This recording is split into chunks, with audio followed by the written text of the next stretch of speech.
Hello, beautiful Maryland yoga teacher community. My name is Olga Kempora, and today I am with Lorraine Koch. And she is a member of our community. And as many of you know, my desire for this group is to really help you to shine your gifts, your talents, what you are good at, and really create some sort of much deeper collaboration for those of you who will listen to this interview, this little podcast that we are creating with Lorraine. And you might see, oh my goodness, I really want to talk to Lorraine. I really would like to know more about this part, just kind of, of what she's creating. So without any further ado, I just, want to welcome you, Lauren. Thank you so much to say yes, to this little co-creation. Would you be so kind and just kind of, tell me a little bit just, about yourself, about your journey into yoga and beyond? Would you be so kind to share that? Absolutely. Thank you for having me on today, Olga. It was really nice for you to reach out. Um, my journey with yoga and as a teacher really started back in high school about 15 years ago, 18 years ago. That's how long I've been practicing as a yogi. And when I moved to Maryland for grad school in 2017, I was I've had some issues with chronic illness, chronic pain, stuff like that. And I had ended my music career prematurely because I was having issues with my wrist and everything. And then when I got into grad school, I became pretty much completely immobilized. And the chiropractor I was working with at the time on campus, they weren't really addressing my concerns of needing like a muscular rework or something like that. And so I was actually introduced to Francesca Severo, who at that time was out of Silver Springs, but I think they're down near Arlington now. But she's been my longtime mentor and helped me work back from pretty much not being able to sit up or stand or walk very long without having to sit down or use a mobility aid. And she realized that I had hypermobility. And so she started helping me rebuild all of the smaller, like connective tissue muscles and everything like that. And as my illness or like all of the stuff has sort of come out of me just learning how to live with this chronic pain and just like not being able to fulfill my life basically because all of my careers seemed to like hit a dead end. I decided sometime I guess it was around 2020 when I graduated from grad school. I fully devoted myself at that point in time to learning as much as I could about anatomy and how I could help other makers because in academia, here I've been a professor, I've been, multiple levels of teaching sculpture and printmaking, but there was never a point where it was addressed with the students that we need to train our bodies. Like there was never a lot of support around that. So I started incorporating what I was learning as a yoga instructor in my classes as a ceramics teacher, as a welder, and stuff like that, teaching these people how to actually lift properly and how to engage their core muscles because I had never really been taught any of those things during my regular academic section. And because I'm neurodivergent and hypermobile, a lot of things just didn't click with me. And like meditation was super, super difficult for me to like focus and get my head out of like all the worrying thoughts. So Francesca's way of connecting to breath work and more somatic practices really helped me get into my body because I had been so disconnected being neurodivergent and just in general, I find that the hustle culture of the US in particular tends to have us like not trust our body, not listen to our body. And so that was something I had to come back to, was those base core survival needs, like going to the bathroom, making sure I was eating well. All of those things had just like went away while I was in school. Right. So yeah, Yeah. go Yeah. ahead. Yeah, that's beautiful. It's always fascinating how people come, to yoga, and in it's just kind of like I have seen many different just facets and pathways, just kind of how this happens, and two of them just always emerge really strongly, and that is that either there is some sort of really like an issue that simply just kind of has not been addressed by the general way, just kind of people would look for help in just kind of general physician that he would go to visit and ask. You get certain help, right? Mhm. Nothing wrong about it, but it's just kind of it's really interesting how there is some sort of a missing point, and it's just so beautiful to see how people then are drawn to other resources, and one of them can be, and so powerful, can be really yoga. So and the other way, what I see is that people really are searching more kind of spiritually to be in tune. So a lot of people go into yoga like, I really just kind of want to learn meditation, I want to just kind of really find what it means to be grounded and feel at peace, feel content, and so it's really fun always to hear that. Now, could you just kind of tell me how all of this healing process, tell me when it has become clear to you that it's something that can be like a calling for you to just really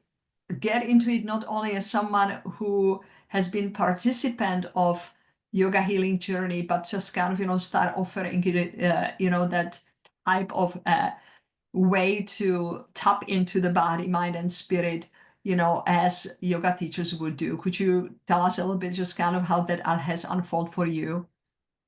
I really I think I'm an educator like through and through. So it was just like as soon as I was learning different techniques that were helping me, I'd start sharing them with my friends, with my students in the art classes and stuff like that. Even about, like striking up conversations about Dharma and stuff like that, because I was raised evangelical Christian. So it was a very vast, different way of dealing with spirituality. And it felt more like home, if that makes sense. And so it was like I loved being in those conversations and learning as much as I could. And then that led me further, like beyond taking yoga. I started taking spirituality classes, energy healing, reflexology, and learning all of the things that allow us to look at the body more holistically. And then I started teaching breath work, I guess, in 2021 for Mhm. my online offerings.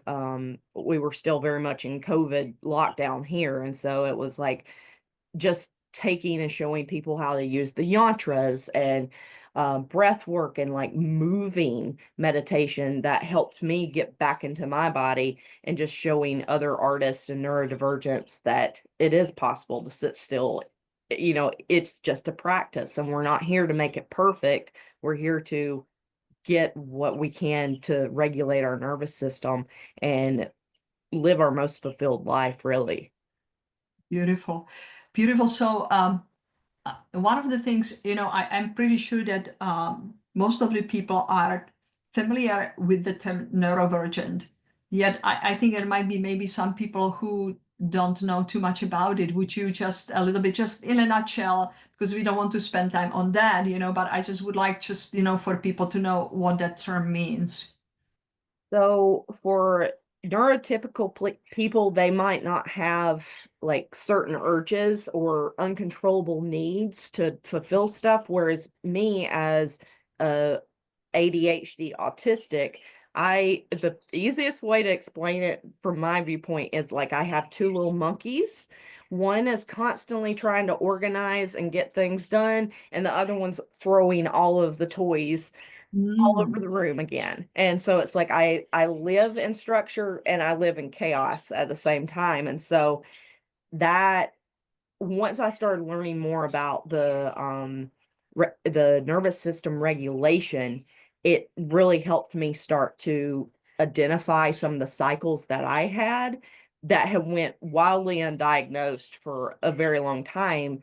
And because I was homeschooled K through 12, I was able to mask very well. I was in a very tight container, well controlled, and there wasn't a lot of stressors or overwhelm. When I got to college, though, it started changing and I started declining rapidly in sort of my social skills and stuff like that. And so I've had to build my way back up and refine who I was in my body and be able to just do the basic functions. So Mhm. it's like you might be able to do one thing one day and then 2 days later it might completely Yeah, go. so if you would create just kind of very simple definition about neurodivergent, what would you just kind of say in one or two sentences? Um, I'd say our wires are like connected a little bit different. That Mhm. would be the easiest thing is like our brains don't quite, they have different transmitters. Right, right. It's just kind of, really beautiful. It's just kind of, to me, it's just the way you talk about it, it's like I have two monkeys. One is just like, I want to be super organized, and the other one is no, it's like just kind of, so I think that is such a beautiful way to tap, into, just kind of, I think people know a little bit what that can be like. And definitely people are just, if you guys hear something, that is like, oh my kid, I see something, or I have a friend, you might just kind of, really strike conversation, with Lori. Now, Lori, just kind of, I want to ask you now, so what are you up to now? Just, so you went through this healing journey. You really just kind of, have used a lot of beautiful tools. And what have been doing right now in the yoga world, could you tell Mhm. us? I have been teaching two separate classes weekly and then one monthly. The Monday class is sort of like an advancing beginners class. We work a lot on breath work and stuff like that. Also, really getting them in their body and learning how all the joints work. So Um, what type of a class is that? How would you call that class? What I is? would call it more of a vinyasa flow, but it's a very gentle vinyasa flow. Mhm. And Um, is it kind of, is it like what type of a population do you serve in these classes? Anyone who comes, or is it something specific? It's open to all. It's at the Uh-huh. Unitarian Universalist congregation here in Frederick, so it's donation based only. I really enjoy trying to add in sound elements, a little bit of Dharma, just so people get an idea of it, and a little bit of breath work. My Tuesday class is more of an accessible yoga. So we use those same principles of the vinyasa flow, but we do it even more precisely using chairs or props or things that can really help people. And I have people from, like teens all the way to 80s come into some of my classes and stuff. Great. And then you said that you have once a month, some Yes. gathering. I do a restorative candlelit yoga class with a sound immersion because I have started bringing in my classical music training with singing bowls and voice and different flutes and folk instruments as well. Yeah, I see just kind of, this is so beautiful because everybody has just, really their unique way to really share the joy of yoga, right? And I hear that you have had a background in music, right? Then also I was hearing about, ceramics, and I was hearing about you teaching, and then somebody who has overcome, quite a lot of just kind of, issues, so this is so beautiful, like how you have come to what you have been creating now. Um, what do you think is just, like the strongest way for you to really serve within the yoga container? What is it that if people would say, I'm looking for this and that, and wow, Lauren, she's just kind of, someone I really have to talk to. I think for me, the biggest part is without even bringing in mobility practice or anything, is just authenticity.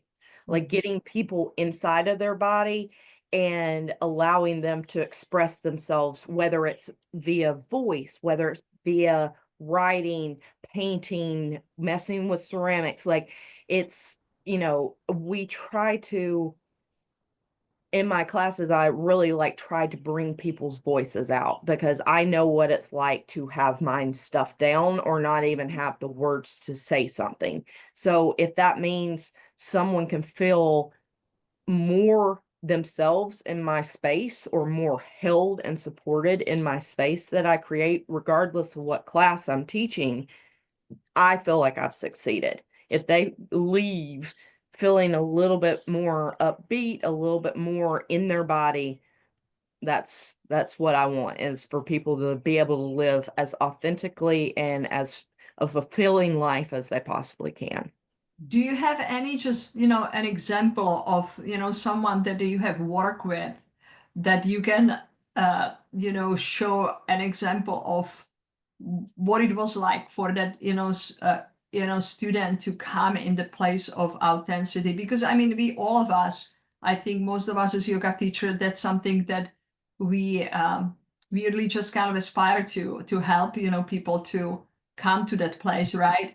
If you would share, what it was like for, one of your students, I think it will show a little bit, how maybe uniquely you bring just kind of this element of authenticity into your work.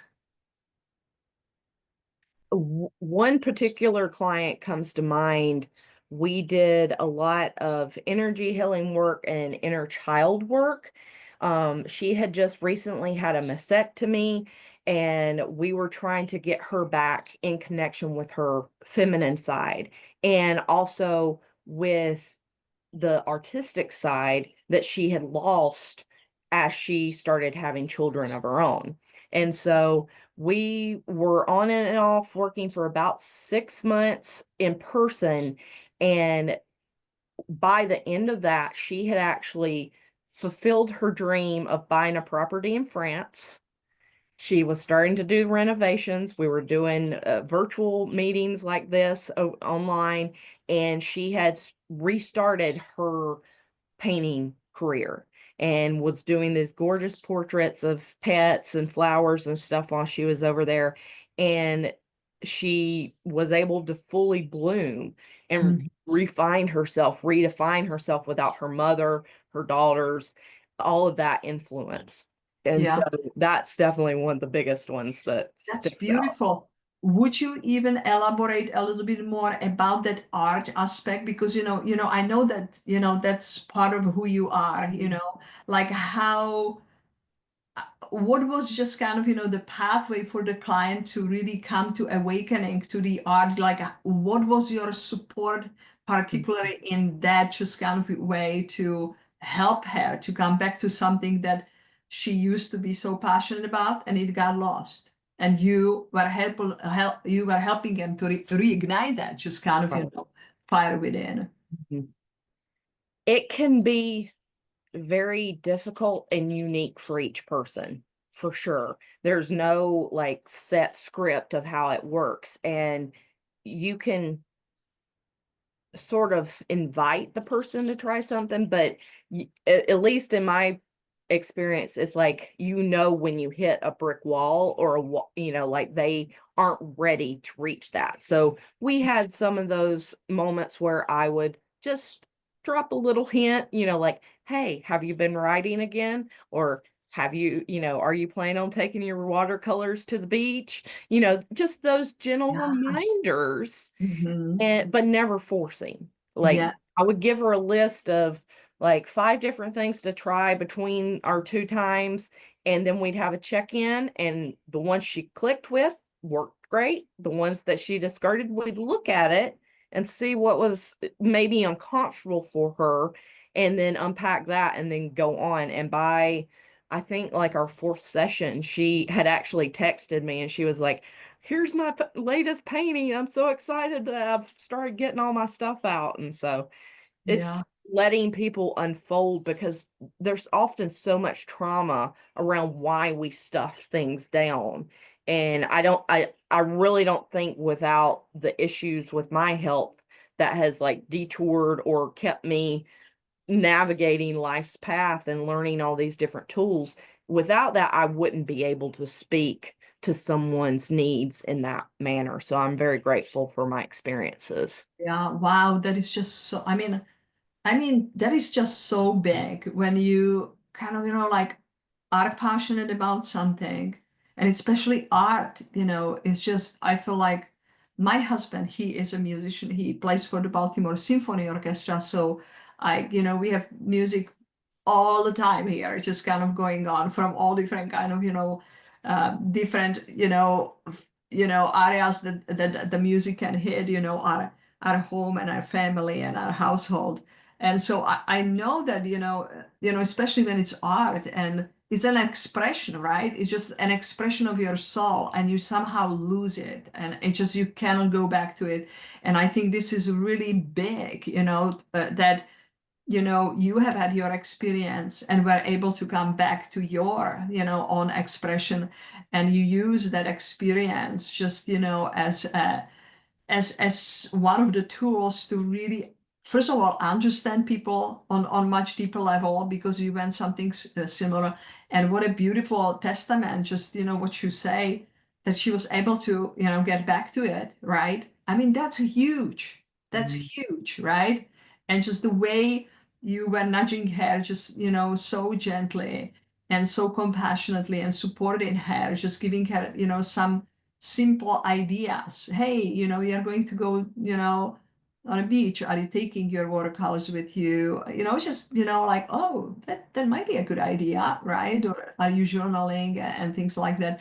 And I think it's so big what you kind of, said, that she actually kind of, like embark on a journey to get a house in France. I mean, that's huge. I mean, to me, that just kind of, just create something like that, all the way just in some different place in the world, and I bet it was some sort of a dream, that she probably has had and wanted to create for herself, so this is beautiful, this is beautiful. If I would ask you just kind of, what you think would be just, like a biggest contribution, of your service and who you are into this group, if there are, teachers there, like what is your way just kind of that you could support with, who you are, the knowledge that you have, the way you teach, the way whatever you are creating, what do you think just kind of, you see yourself shining in just kind of, the place of, yeah, I can definitely offer this type of a service, and I know that it would be valuable, for this special container, a workshop, or just a teacher training that you have. This is how, or whatever that be, a retreat, Right. or, what would that be, in your case? What do you think? Um, One of the upcoming retreats that I'm working on with a friend is it's a breath work, but we're also bringing in other sensory items. And so, like, we're teaching them how to cook with cannabis, and that can be brought into your breath work as well, how that can affect you and bring you more into your body and observe more of the senses. And then, so each of the people that are presenting are going to show a little bit more. So I'll be working with ritual oils and how to mix things to help sort of open up your emotions and maybe tap into something a little bit deeper. We're going to be using some artwork techniques with body scans and stuff like that. But the main focus that we'll be doing is a soul portrait.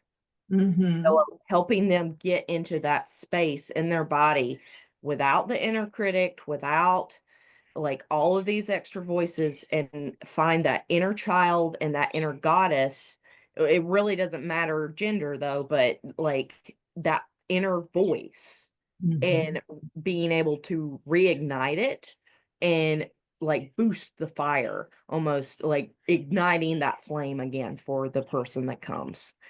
That's cool. That's cool. Well, just to wrapping things up, what is just one thing that we didn't hit on and you really would love to, tell people about you? Yes.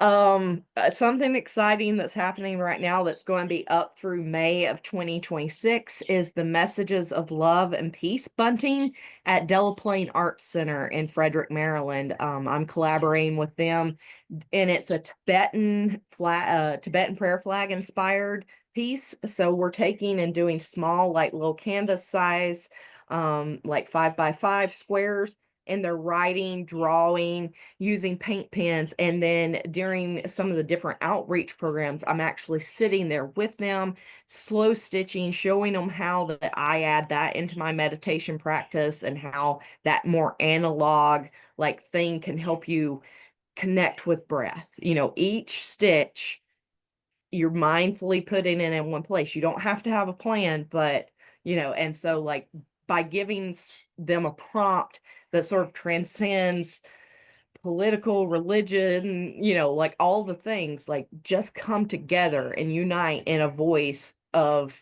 uplifting and sharing with your community. So that's something I'm really, Wow. really excited I about. mean, that's awesome. You guys, when you are hearing this, that would be a conversation to create because I see like how that concept can be used in so many beautiful, just kind of, setting what you are creating. That's awesome. I want to thank you so much for just, really sitting with me and sharing yourself. And I have a last question, if people would like to have a further conversation, with you, how do they find out about you? They can find me at Keeper of the Old Ways. That is my main apothecary, and that's one of my handles on Instagram as well. Or you can find me at laurengkoch.com. It's just my name. Pretty easy. And I do have a newsletter. I have a Discord group and a Patreon that helps sort of fuel some of these community events and stuff that I host. That's awesome. And we will also put it just kind of when we get this just kind of, recording out, in the group, we'll definitely just kind of can put those just kind of, things in, also the text so people can, find it easily. I want to thank you so much, again, for sharing yourself and really, showing just, people within our community, within our Millennium Yoga teacher community, who you are and how what are the areas when people could just kind of, create a conversation with you? And I'm sure that there are either people who are interested in similar things that you are doing, or, there are certain things that you have shared, especially the last thing that you are creating for 2026. I think that would be a huge, just kind of, um, wonderful, just kind of, like a prompt for a further conversation with some people who want to create either something similar or just kind of could see that there could be something in it that could be so valuable for their just kind of either yoga studio or the community that they work Mhm. for. So thank you so much. Namaste. Namaste.